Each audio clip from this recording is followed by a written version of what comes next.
Não se esqueça de dar o like. Minha mãe se recusa a devolver meu filho de 9 meses. Para resumir, ela se ofereceu para cuidar dele por alguns dias enquanto eu estava organizando uma mudança entre estados. A mudança aconteceu mais cedo do que o esperado, e tudo virou um caos. Tem sido um pesadelo desde a minha gravidez, mas eu divago.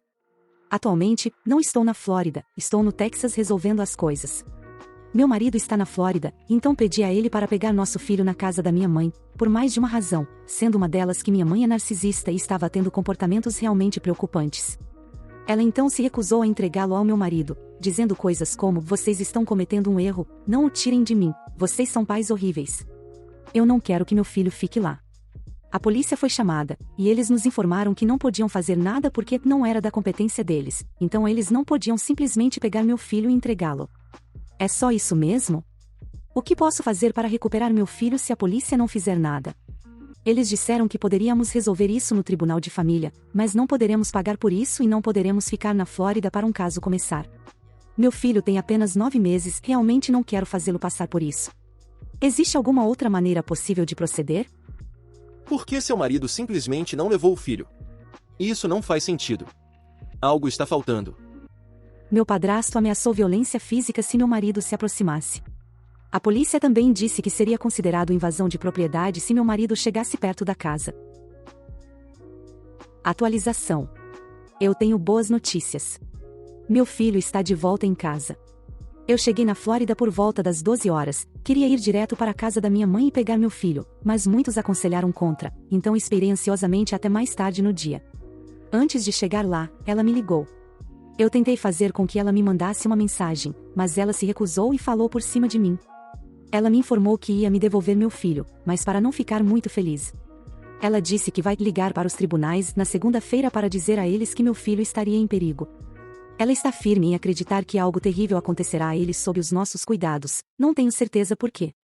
Quando pegamos nosso filho, todas as suas coisas estavam prontas, como eu pedi, então fiquei feliz. Uma das minhas irmãs estava gravando, sou grata por isso porque você pode ouvir claramente meu padrasto insultando e ameaçando a gente ao fundo. O tempo todo, minha família nos lançava olhares sujos. Minha irmã do meio até jogou algumas coisas no meu marido. Saímos rapidamente depois disso, poucas palavras trocadas. Minha família logo me mandou mensagens tentando me fazer sentir mal por fazer minha mãe chorar. Eles certamente não estavam preocupados quando eu estava chorando porque meu filho estava praticamente sendo mantido como refém. Estou tentando me preparar para uma possível visita do Serviço de Proteção à Criança. Todas as coisas estão guardadas em caixas, então não tenho certeza se está tudo bem ou como isso vai funcionar. Até o momento em que chegamos em casa, era tarde demais para ligar para o escritório do xerife, então vou ligar de manhã para solicitar uma ordem de restrição contra minha mãe e padrasto. Meu marido também quer processá-los por essencialmente sequestrar nosso filho, mas ainda estamos lidando com tudo mais. Gostaria de agradecer a todos que me deram conselhos sobre como lidar com a situação, e todos os bons desejos foram muito apreciados. Isso realmente me ajudou a manter a cabeça no lugar. Algumas coisas que eu deveria ter mencionado em meu post original: somos pessoas de cor. Sinto que vocês entenderão o que quero dizer. Meus pais também não falam inglês muito bem. Minha mãe não tem nenhuma guarda do meu filho, e meu padrasto também não. Essas foram coisas comuns que foram mencionadas nos comentários, então eu só queria esclarecer. Ainda temos 6 dias na Flórida, muitas coisas podem acontecer nesse período.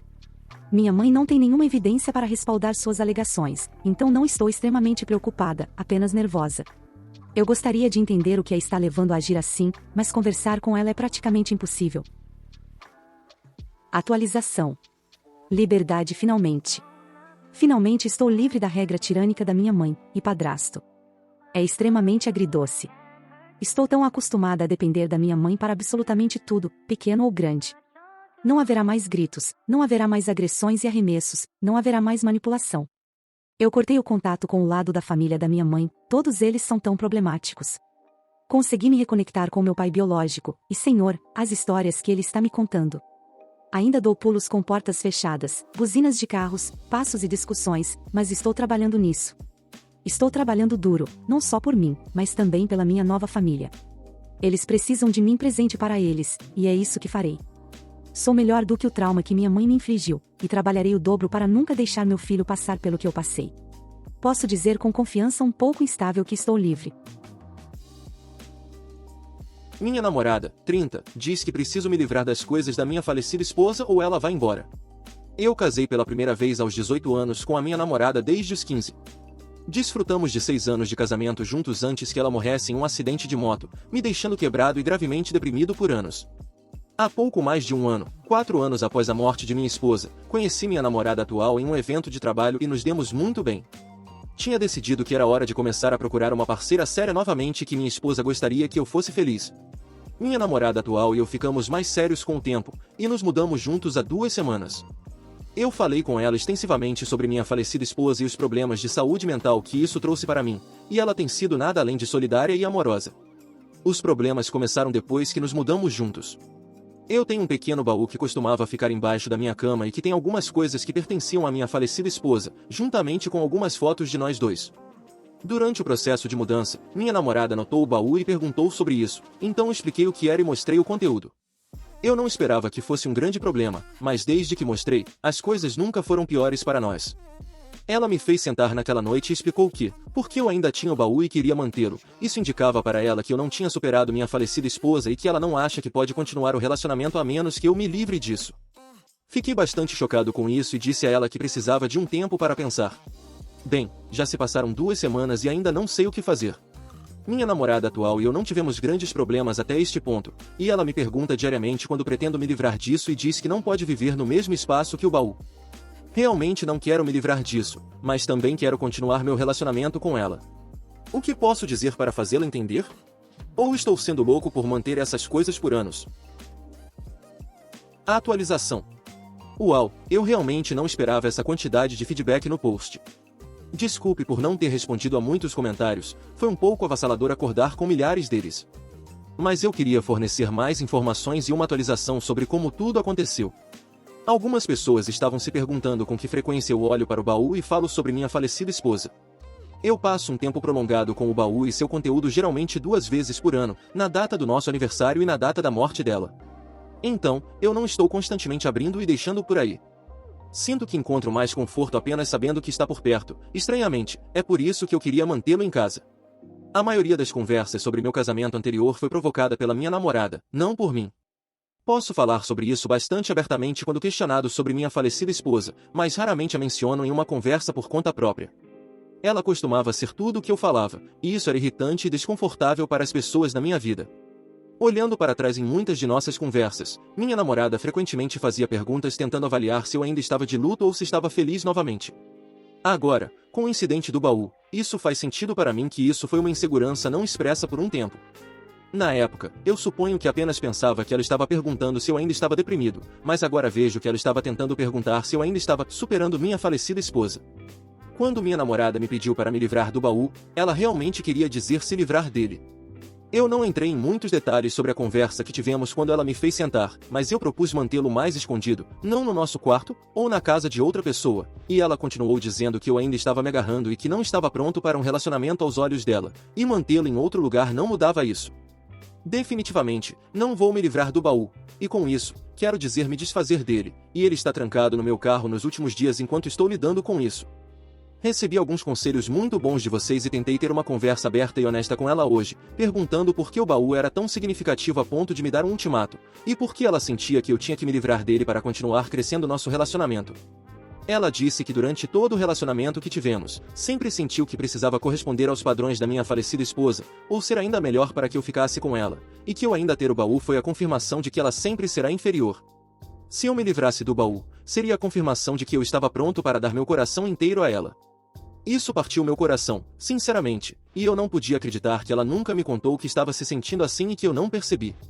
Também me deixou confuso porque tenho tentado mostrar a ela da melhor maneira possível que posso dar a ela meu coração de outras formas. Por que preciso me livrar dessas preciosas lembranças para fazer isso? Eu disse que o relacionamento com minha falecida esposa e meu relacionamento com ela são totalmente independentes um do outro, e que estava focado em construir confiança e amor com ela, não tentando substituir minha falecida esposa ou compará-la de forma alguma. Eu disse a ela que não poderia me desfazer do baú porque significa muito para mim sentimentalmente, mas que não o estava mantendo para me agarrar ou me apegar à minha falecida esposa, apenas sentia que era uma parte importante da minha história e queria honrar a memória dela. Algumas das bugigangas no baú eram de quando tínhamos 16 anos, indo para bailes de escola e aprendendo a dirigir juntos. Eu não poderia simplesmente jogar isso fora. Eu a tranquilizei que a amava exatamente como ela era, não pela posição que ela ocupava na minha vida ou quão parecida ela era com minha falecida esposa. Eu disse a ela que podia nos ver construindo uma vida juntos e que estava focado no nosso futuro, não no meu passado. Eu disse a ela que não há absolutamente nenhuma competição e que, embora eu estivesse magoado com o ultimato, estava pronto para superar isso e mover o baú para um lugar de armazenamento em outro lugar. Não foi o suficiente para ela. Não sei mais o que precisava dizer ou fazer para comunicar meu amor e dedicação, mas ela estava decidida que eu me livrasse do baú ou ela iria embora.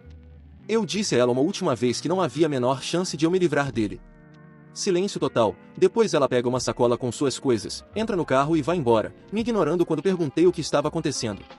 Depois de ligar para ela várias vezes por algumas horas, descobri que ela está ficando com uma amiga, a quem ela ligou no carro, acho que originalmente só saiu sem saber para onde estava indo, e fazendo arranjos para se mudar na próxima semana. Ainda estou chocado, mas principalmente me sinto confuso e vazio. Talvez eu realmente não estivesse pronto para um relacionamento. Talvez ela seja apenas louca. Talvez um pouco dos dois. Essa é a atualização completa. Foi meio como muitos dos comentários previram, mas me sinto absolutamente péssimo. Vou pedir comida para a viagem e jogar videogame o fim de semana todo para tentar me reerguer. Brindo a solidão, eu acho. Sou insensata por querer que minha mãe sinta arrependimento pela forma como me criou? Estou cuidando da minha mãe, 59, sendo a mais velha e a única com uma renda estável. Meus irmãos mais novos ainda estão na universidade. Meu pai morreu quando eu tinha 6 anos, e minha mãe nunca se casou novamente, trabalhando duro para sustentar todos os filhos. Ela se aposentou e quer passar seus anos restantes com amigos e família. Ela mora comigo. Minha relação com minha mãe é tênue. Ela me criou para ser forte e foi muito rígida comigo. Deixe-me começar dizendo que nunca a culparei por trabalhar tão duro quanto trabalhou, porque reconheci que seu trabalho era para sustentar a todos, e era sua maneira de mostrar amor, garantindo que todos tivessem suas necessidades básicas atendidas. Entendo isso ainda mais agora que sou uma adulta trabalhadora também. Agora que ela não está mais trabalhando, ela finalmente pode estar presente em nossas vidas. Ela está tentando ser presente desta vez, tirando muitas fotos e vídeos. Eu sei que isso é ela tentando compensar o tempo perdido, mas ao mesmo tempo, sinto ciúmes ao ver meus irmãos recebendo um tratamento mais gentil e mais amor do que a indiferença que recebi. Eu nem sequer recebi parabéns verbais por todas as minhas conquistas. Sem fotos, sem vídeos. E ainda assim, meus irmãos receberam tudo.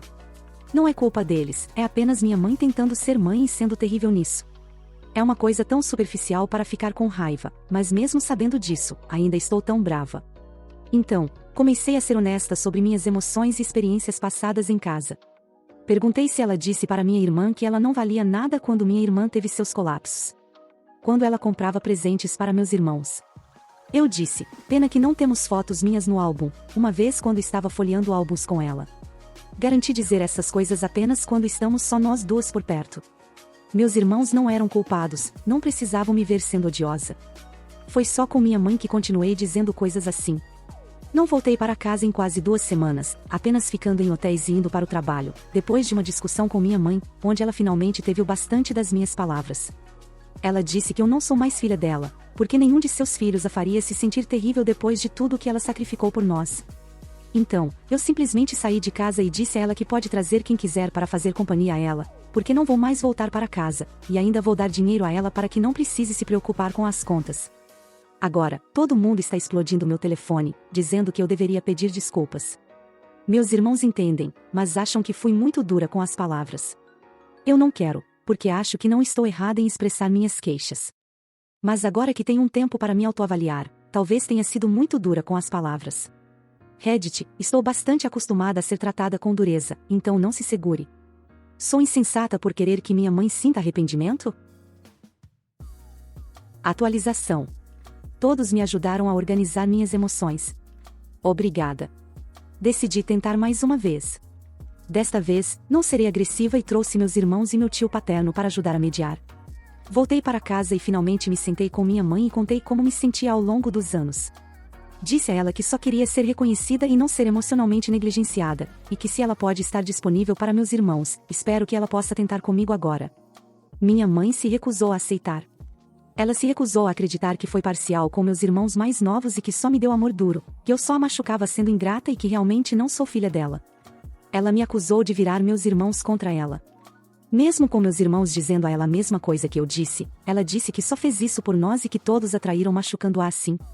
Meu tio ficou ao lado da minha mãe, dizendo que, embora entendesse meus sentimentos, eu deveria ter aceitado tudo e deixado as coisas para lá porque ela é minha mãe que sacrificou muito por nós. Com isso, soube que não era mais bem-vinda. Disse a ela que pode ficar com a casa, e que ainda vou dar dinheiro a ela e pagar as contas até o dia em que ela morrer, como respeito por ter me fornecido o necessário até eu ser adulta. Disse a ela que vou me mudar e que não vou chegar perto dela a menos que esteja em seu leito de morte. Agradeci por tê-la criado e fui embora. Enviei meu pedido para mudar meu local de trabalho para outra filial, para que eu possa me mudar para outro estado. Não desejo ficar perto da minha mãe. Garanti que meus irmãos sempre poderão entrar em contato comigo se precisarem de alguma coisa. Acabei de me inscrever para a terapia. Espero que ajude. Estou triste que isso signifique que não terei mais nenhuma figura parental, mas, é a vida. Encontrei um carro abandonado na floresta e parecia que algo ruim talvez tenha acontecido. Encontrei um Honda Civic abandonado em uma floresta na fronteira entre Nevada e Califórnia, lado da Califórnia.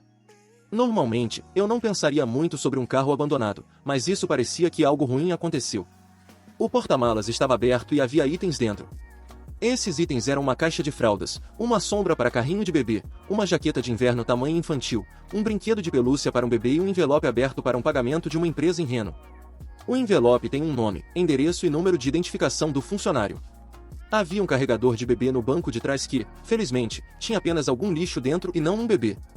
As outras coisas no carro eram apenas lixo de comida e bebida e uma meia de tamanho de bebê. Todas as coisas de bebê eram cor-de-rosa e femininas, então presumo que o bebê era uma menina também. O nome no envelope era feminino também. O carro teve a placa removida, as luzes e o rádio removidos, assim como os pneus traseiros. Fora do carro, havia uma caixa vazia de fraldas, um salto alto pendurado em uma árvore com a sola rasgada e o par correspondente do outro lado da clareira no chão, e um monte de terra fresca entre a árvore do sapato e o carro. Fiz fotos de tudo e anotei o número do chassi e o nome e endereço no envelope.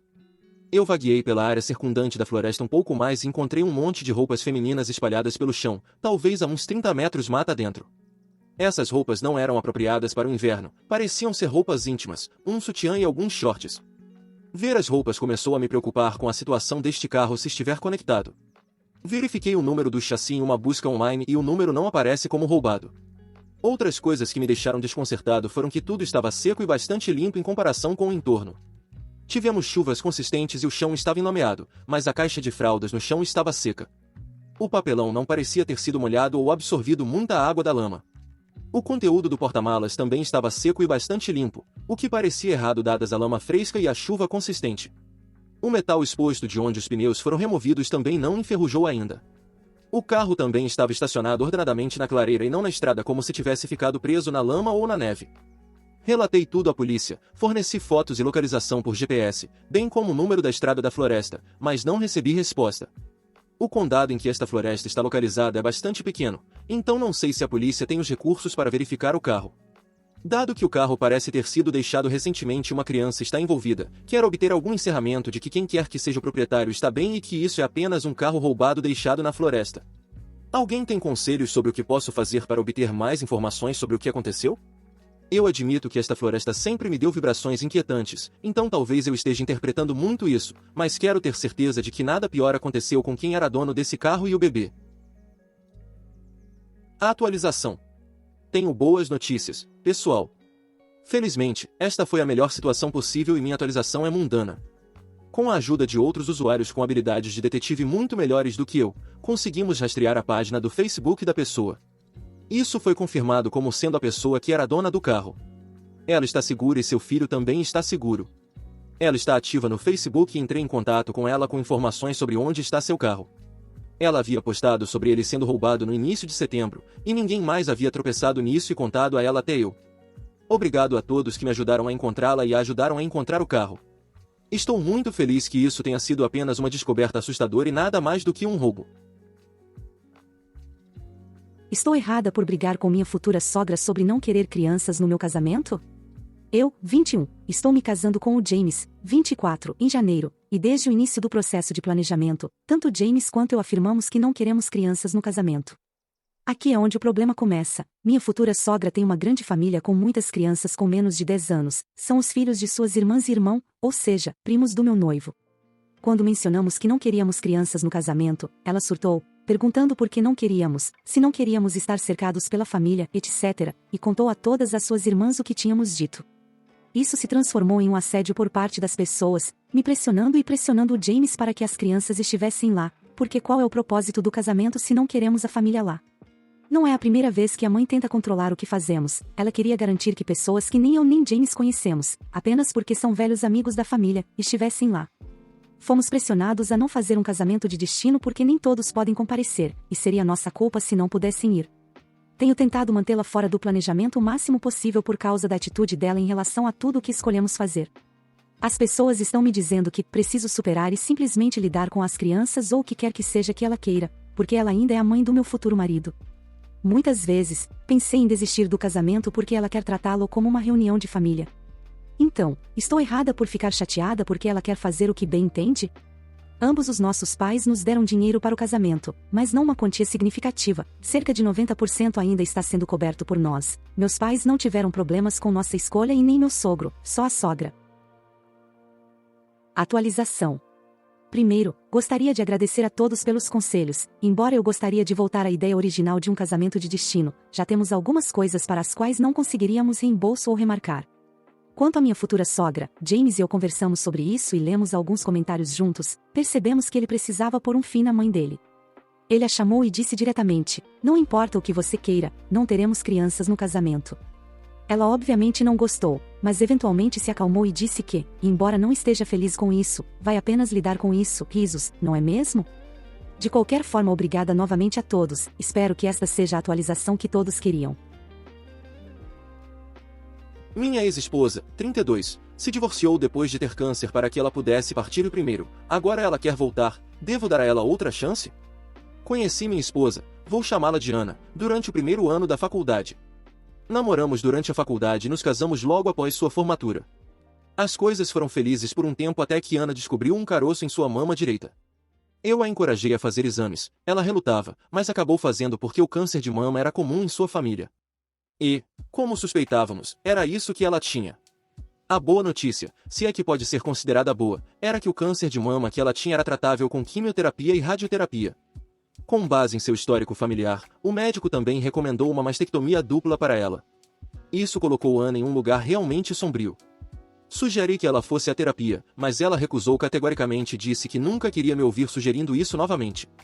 Então, fiz o meu melhor para incentivá-la e apoiá-la. Tirei licença do trabalho para estar em cada consulta com ela, assumi 100% das tarefas domésticas dentro e fora de casa, fiz todas as compras, levei Ana para onde ela queria ir, planejei encontros especiais para nós, dei uma massagem nos pés dela todas as noites. Literalmente, fiz o que podia. Cerca de 6 semanas após o início do tratamento, Ana sugeriu a ideia de passar uma semana com sua irmã Sarah. Isso sinceramente me aliviou, já que eu estava me desdobrando para realizar tudo, e achei que um tempo separados poderia nos ajudar. 2 noites depois de ficar com Sarah, Ana me ligou e disse que queria o divórcio. Ela disse que havia lido muito sobre homens que abandonam suas esposas quando elas ficam doentes e que estava determinada a me deixar antes que eu a deixasse. Não consigo expressar o quanto isso me esmagou. Eu amava minha esposa. Ela era tudo para mim. Implorei para ela reconsiderar. Disse a ela que nunca tinha pensado em deixá-la, nenhuma vez. Pedi a ela novamente que fosse à terapia. Ela recusou novamente. Pedi a ela para ir à terapia de casal comigo. Ela se recusou. Perguntei a ela o que eu poderia fazer para convencê-la de que eu queria ficar. Ela disse que não havia nada. Eu sou um homem, portanto, iria embora. Fim da história. Levou cerca de 1 ano por causa de onde moramos, obrigado, Covid, mas eventualmente tudo foi finalizado. Acabei vendendo a casa e dividindo dinheiro entre mim e minha agora ex-esposa. Eu não queria mais ficar naquela cidade, então solicitei uma transferência no meu trabalho e acabei me mudando para uma cidade a cerca de 2 horas de distância. Nos últimos anos, tenho me concentrado mais em mim. Adotei um cachorro. Saí em alguns encontros, mas nada sério. Comecei a fazer trilhas como hobby e comecei a fazer jardinagem. Do nada, Ana me ligou há 3 semanas. Ela disse que estava na cidade em uma viagem com amigos e me viu, e todos os sentimentos antigos voltaram. Ela disse que estava doente fora de si na época, e que eu não poderia julgar suas palavras ou suas ações. Ela disse que ainda me amava, que sempre me amou, e que lamentava ter me deixado. Ela implorou para eu lhe dar outra chance. Estou tão confuso. Se eu for honesto, ainda amo Ana, mas não estou mais apaixonado por ela. Ela quebrou meu coração. Fiquei arrasado quando ela terminou as coisas. Levei muito tempo para colocar a cabeça no lugar. Mas também sei que ela realmente estava em um lugar ruim por causa do câncer. Devo a ela e ao que tínhamos ouvi-la? Tenho medo de que, se nos reconectarmos, sempre sentirei que ela estará com o pé fora da porta. Mas talvez isso seja injusto? Não sei o que fazer. Devo dar a ela outra chance como ela quer? Nunca recomendo que casais voltem a ficar juntos a menos que os problemas que os separaram estejam resolvidos. O câncer não foi o problema. Falta de comunicação, confiança e disposição para ceder foram, do lado dela. Ela tomou decisões unilaterais sem se importar com como isso afetava você. Ela recusou a terapia. Da forma como você está escrevendo isso, ainda é tudo sobre o que ela quer. O que parece ser a dinâmica que destruiu seu casamento. Então, o que mudou? Eu não faria isso. Mas se você quiser abrir a porta, precisa começar com uma terapia de casal brutalmente honesta, e a participação ativa e honesta dela é não negociável e um ponto de ruptura caso contrário. Faça a terapia para discutir e enterrar o passado e veja se namorar é uma possibilidade eventual. Vocês precisam começar do zero. E tudo bem se você tentar e não conseguir superar o como ela espera que você faça. Ela te machucou, independentemente de suas motivações. Às vezes, você não pode desfazer as coisas. Atualização. Postei isso e fui dormir, nunca esperando que explodisse tanto. Quando acordei, o post estava bloqueado, não sei porquê, então não pude responder a nenhum comentário. Mas li o máximo que pude e tentei levar tudo em consideração. Muitos de vocês sugeriram que eu entrasse em contato com minha ex-esposa Ana para uma conversa pessoal. O consenso esmagador era que encontrá-la pessoalmente me diria tudo o que eu precisava saber, e vocês estavam certos. Isso me pareceu razoável. Mandei uma mensagem para ela e ela aceitou a chance de se encontrar, e fizemos isso ontem depois do meu trabalho. Escolhi pedir a ela que nos encontrássemos em uma cafeteria local. Talvez pareça ruim, mas eu não queria encontrá-la em casa ou em qualquer lugar privado, apenas por precaução. De qualquer forma, Ana já estava lá quando cheguei. Ela se levantou e me abraçou. Deixei ela fazer isso, mas não a abracei de volta. Então nos sentamos. Pedi a ela para ficar quieta enquanto eu falava e então contei tudo a ela. Vou resumir aqui porque honestamente não lembro de tudo o que disse. Acho que falei por uns 10 minutos enquanto ela apenas ficou lá e se emocionou. Mas eu disse a ela coisas como o quanto ela me devastou. Disse a ela que eu teria ficado ao seu lado na alegria e na tristeza, não importa o que. Disse a ela que a amava, e isso não mudou depois do diagnóstico ou do plano de tratamento. Disse a ela que fiquei arrasado quando ela iniciou o divórcio. Disse a ela o quão difícil foi para mim me recompor. Muitos de vocês apontaram que, se Ana e eu voltássemos a ficar juntos, eu deveria me preocupar com o que ela faria da próxima vez que ficasse doente, ou se eu ficasse doente. E vocês estavam certos. Então eu também disse isso a ela. E ela ficou brava e me interrompeu nesse ponto. Ela disse que eu estava sendo injusto. Que eu não estava levando em consideração a saúde mental dela na época. Ela disse que não estava pensando direito, mas que agora estava. Aproveitei a chance para perguntar se ela tinha ido à terapia. Ela me disse que não tinha, e que não tinha planos de fazer isso, e que não precisava. Tenho que admitir que isso me magoou um pouco. Perguntei a ela por quê. Apenas. Por quê? É a única pergunta com a qual realmente lutei ao longo dos meses. E ela disse que procurou grupos de apoio e encontrou muitas mulheres com histórias sobre parceiros as abandonando. Ela até mencionou o Reddit, engraçado o suficiente. Ela disse que conversou com a irmã, Sarah. Ana disse que Sarah, para seu crédito, tentou dissuadi-la de se divorciar de mim. Mas entre as redes sociais e algumas amigas de Ana, ela sentiu que precisava seguir em frente para ser vista como uma mulher forte. Isso é palavra por palavra o que ela me disse. Não lembro de mais nada exatamente, mas nunca vou esquecer disso. Ela quebrou meu coração e jogou fora nosso relacionamento porque, de alguma forma em sua mente, isso se traduzia em ser forte. Então ela começou a tentar me convencer a voltar a ficar juntos, mas nesse ponto eu apenas disse a ela diretamente que isso não ia acontecer. O que importa para mim é que eu simplesmente não posso confiar nela. Eu sempre estaria preocupado com a mesma coisa acontecendo de novo. Ela chorou muito e tentou me convencer por um tempo. Quando me levantei para sair, ela jogou seu café gelado em meu rosto e saiu furiosa. Então é isso. Definitivamente, não vamos voltar a ficar juntos. Tenho o encerramento que sempre quis. Tenho pensado nisso por um dia e meio. Fico me perguntando se há algo que eu poderia ter feito melhor, alguma maneira de salvar nosso relacionamento. Mas eu sei que não há. Bloqueei o número dela. Espero nunca mais ouvir falar dela. Que ótimas amizades ela arrumou, parabéns pela grande força. Muito obrigado por assistir, comente sobre as histórias, deixe o like e se inscreva no canal. Confira esse vídeo e acesse nossa loja no primeiro link da descrição. Uma boa noite pessoal.